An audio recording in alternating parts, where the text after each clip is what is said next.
दोस्तों, इस दुनिया में कोई भी किसी का अपना नहीं है।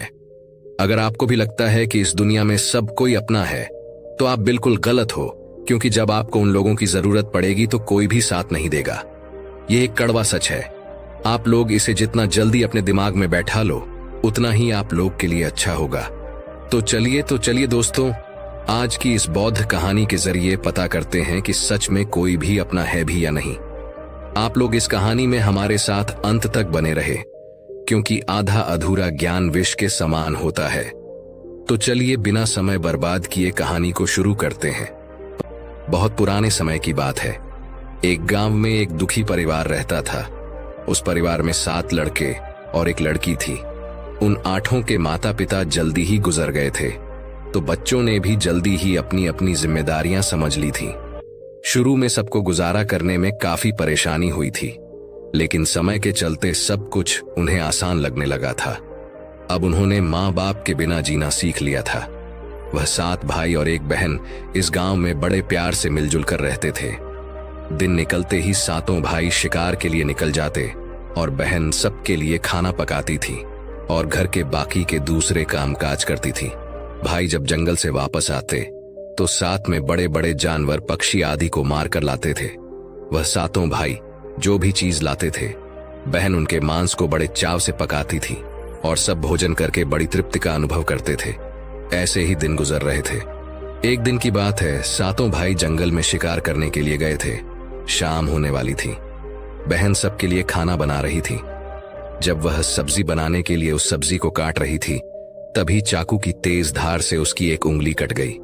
अब उस कटी हुई उंगली से खून की धारा बहने लगी। अब बहन ने सोचा, यदि मेरे भाइयों ने मेरी कटी हुई उंगली देखी तो मेरे भाई बड़े दुखी हो जाएंगे। इसीलिए उसने यह सोचा कि अपने भाइयों को यह बात नहीं बतानी चाहिए और उनसे छिपा कर रखना। जब उसने बहते हुए खून को अपनी ओढ़नी से पूछना चाहा, किंतु उसने सोचा कि उसके भाई उसकी ओढ़नी में लगे हुए खून के धब्बों को देखेंगे तो मुझसे पूछेंगे। फिर उसने सोचा कि चलो दीवार पर पोंछ देते हैं, लेकिन फिर उसने सोचा कि दीवार पर खून को पोंछना ठीक नहीं रहेगा। उसने सोचा, अगर मेरे भाइयों ने देख लिया कि दीवार पर खून पोंछा हुआ है तो वह मुझसे अवश्य पूछेंगे और फिर मुझे बताना पड़ेगा और वह फिर परेशान हो जाएंगे। फिर बहन बेचैन होकर इधर उधर घूमने लगी, लेकिन उसे कोई ऐसी जगह नहीं मिली जहां उसका बहता हुआ खून उसके भाइयों की नजरों से बच सके। इसलिए उसे कोई उपाय ना मिलने पर उसने उसी सब्जी में जो खाने के लिए बना रही थी, उसी में अपना खून जो था उसे पहुंच दिया। शाम को जब 7 भाई जंगल से वापस आए तो बहन ने भाइयों के लिए खाना परोसा। आज 7 भाइयों को सब्जी बहुत ही स्वादिष्ट लगी। 7 भाई अपनी अपनी उंगलियां चाटते रह गए और अपनी बहन की पाक कला की तारीफ करने लगे। अपनी तारीफ सुनकर बहन भी बहुत खुश हुई। 7 भाई दिन भर के काम करने के कारण थके थे, इसलिए 7 भाई उस दिन जल्दी सो गए। अगली सुबह रोज की तरह वह 7 भाई जंगल को चले गए। जब वह थोड़ी दूर चले तो उन्हें प्यास लग गई। तभी पास की झील में 7 भाइयों ने पानी पिया और वहीं के पास के पेड़ के नीचे जाकर बैठ गए और बातें करने लगे कि रात के भोजन में बहन ने जो सब्जी बनाई थी वह बहुत स्वादिष्ट थी। सभी उसी सब्जी की चर्चा करने लगे। 7 भाइयों ने कहा, इतना स्वादिष्ट खाना तो हमने आज तक नहीं खाया। वह 7 भाई कहते हैं, आज घर चलकर इसके बारे में अपनी बहन से जरूर पूछेंगे और जानकर रहेंगे कि सब्जी में उसने ऐसा क्या मिलाया था जिससे वह सब्जी इतनी स्वादिष्ट बनी थी। शाम को 7 भाई जब घर आए तो दोबारा अपनी बहन की पाक कुशलता की तारीफ करते हुए कहने लगे, हमारी प्यारी बहन, कल रात की सब्जी में तुमने ऐसा क्या मिलाया था? बहन बताना तो नहीं चाहती थी, क्योंकि वह सोच रही थी अगर उसके भाइयों को पता चला कि उसकी उंगली कट गई है तो मेरे सारे भाई दुखी हो जाएंगे। इसीलिए उसने कहा, कुछ नहीं बड़े भैया, सब जो रोज बनाती हूं वही बनाया था।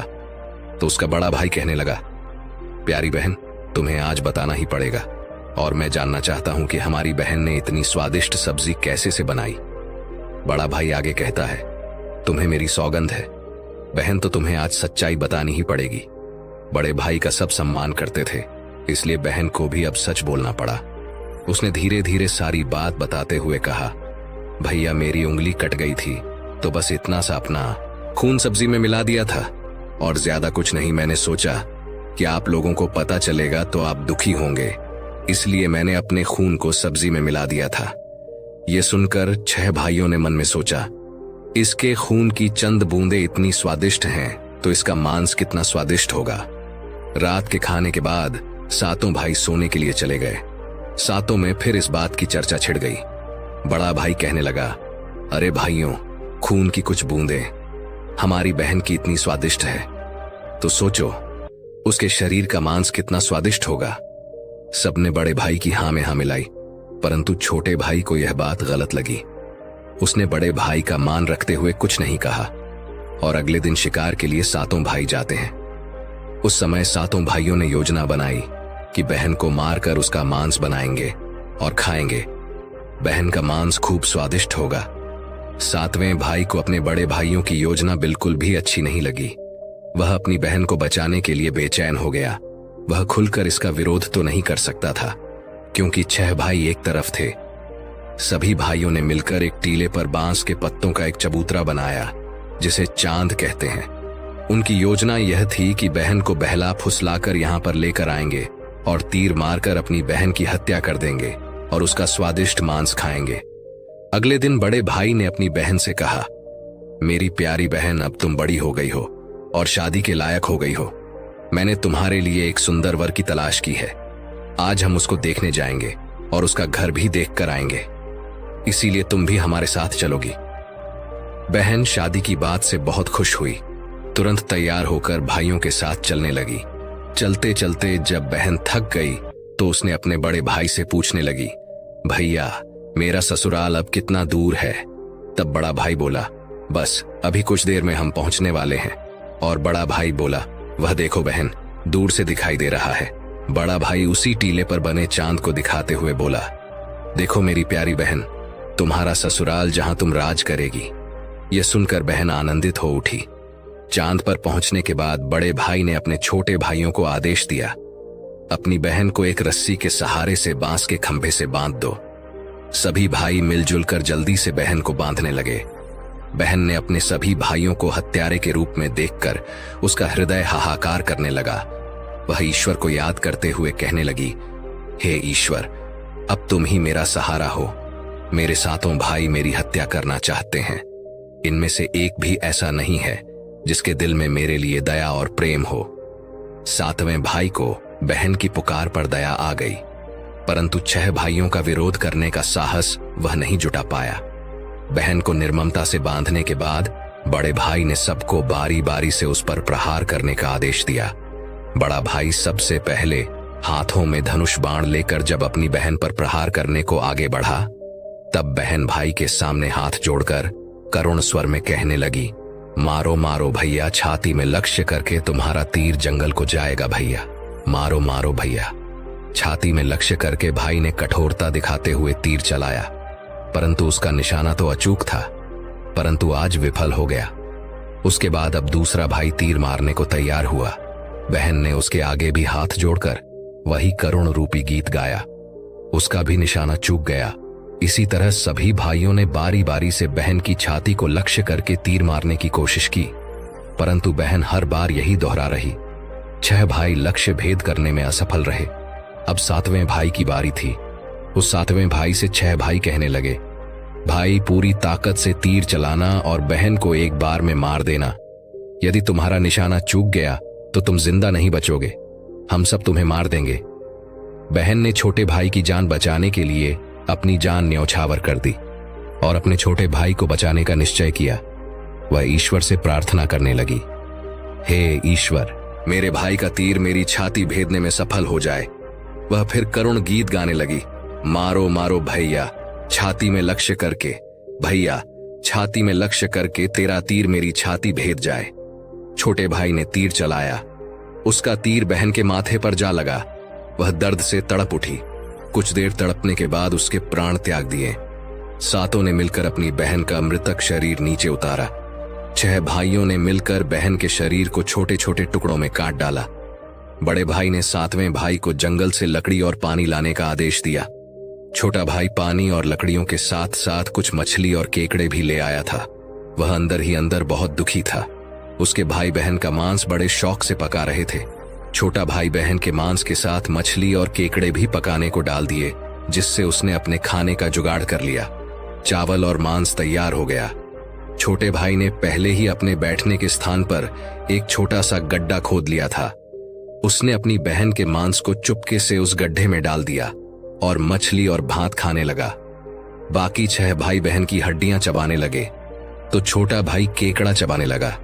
जब सबने बहन के शरीर का स्वादिष्ट मांस खाकर अपना पेट भर लिया तो बड़े भाई ने 7वें भाई से कहा कि झूठा साफ कर दो।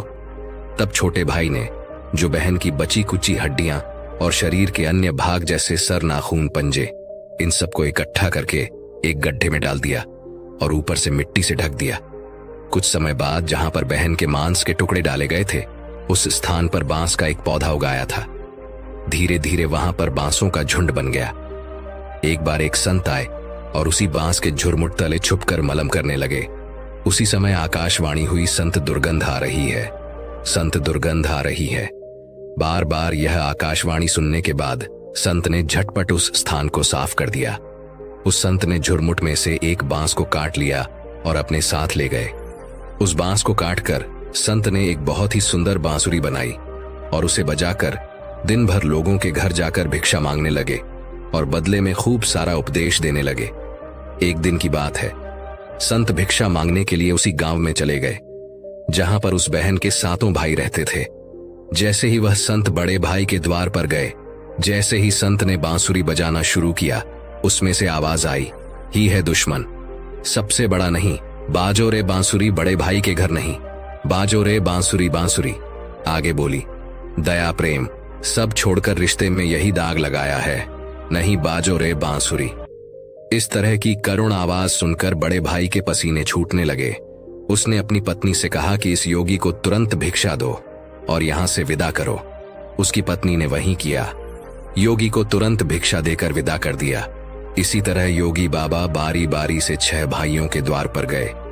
उनके घर जाते ही बांसुरी से स्वयं वही गीत बजने लगा। उन 6 भाइयों ने भी अपनी पत्नी को तुरंत ही कुछ भिक्षा देकर संत को विदा करने को कहा। उन 6 भाइयों के मन में डर समा गया कि कहीं अगर यह संत ज्यादा देर रुका तो पोल खुल जाएगी कि अपनी बहन की हत्या इन्होंने ही की है। अब अंतिम समय 7वें भाई के द्वार पर आया। जैसे ही वह योगी वहां पहुंचे, 7वां भाई अभी तक कुंवारा था और अकेले रहता था। जब योगी बाबा उसके द्वार पर उपस्थित हुए तो बांसुरी बोल उठी, बाजो रे बांसुरी, मेरे सबसे छोटे भाई के घर। मेरे छोटे भाई ने मन की बात में छुपा कर रखी है, युग युग की। वह बांसुरी बोली, यही है मेरे सबसे प्यारे भाई का घर। योगी की बांसुरी से इतने प्यारे और दिलचस्प गीत बजते सुनकर छोटे भाई ने उन्हें सम्मान के साथ अपने घर में बैठने के लिए स्थान दिया और जलपान से उनका सत्कार किया। उसके बाद छोटे भाई ने बांसुरी के विषय में चर्चा की। योगी ने के जन्म की कहानी छोटे भाई को बताई कि कैसे उन्होंने बांस को काटकर बांसुरी बनाई है और कैसे आकाशवाणी हुई थी। छोटे भाई ने उस बांसुरी को योगी से मांगने की प्रार्थना की। योगी ने उस छोटे भाई को वह बांसुरी सौंप दी।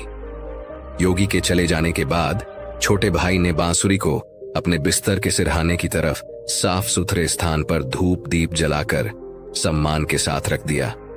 कुछ दिनों के बाद छोटे भाई के घर में परिवर्तन दिखाई देने लगे। जब वह काम से घर लौटकर आता तो सारा घर साफ सुथरा होता था। जब रोज रोज यही बात दोहराने लगी तो छोटे भाई ने अपनी भाभियों के घर जाकर पूछा, भाभी, मेरी गैर हाजिरी में आप लोग मेरे घर की साफ सफाई करते हो क्या? सभी भाभियों ने जवाब दिया, हमें अपने घर के कामकाज से फुर्सत नहीं है, तुम्हारा घर कैसे साफ करेंगे? छोटे भाई ने निश्चय किया कि वह आज छुप कर देखेगा कि उसका घर कौन साफ करके जाता है। इसलिए छोटा भाई आज काम पर नहीं गया और वह घर के एक कोने में छुप गया। घर सुनसान होते ही जहां पर बांसुरी स्थापित की थी, वहां से उसकी बहन की शक्ल की एक लड़की निकली और उसने घर का सारा काम किया और फिर उसी बांसुरी में समा गई।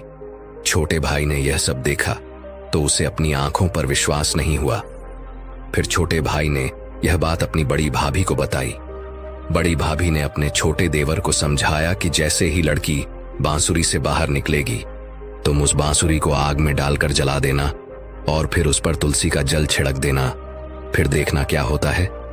छोटे भाई ने बड़ी भाभी के कहे मुताबिक काम किया। उसने लड़की के निकलते ही बांसुरी को आग में डाल दिया और लड़की पर पवित्र तुलसी का जल छिड़काव किया। तुलसी जल के स्पर्श से वह लड़की मानव रूप में आ गई। भाई ने देखा वह तो उसकी प्यारी बहन है। उसने अपनी बहन को गले से लगा लिया। उसके बाद दोनों बहन भाई बड़े प्रेम से रहने लगे और बहन बहन ने भाई को और भाई ने बहन को अपना लिया।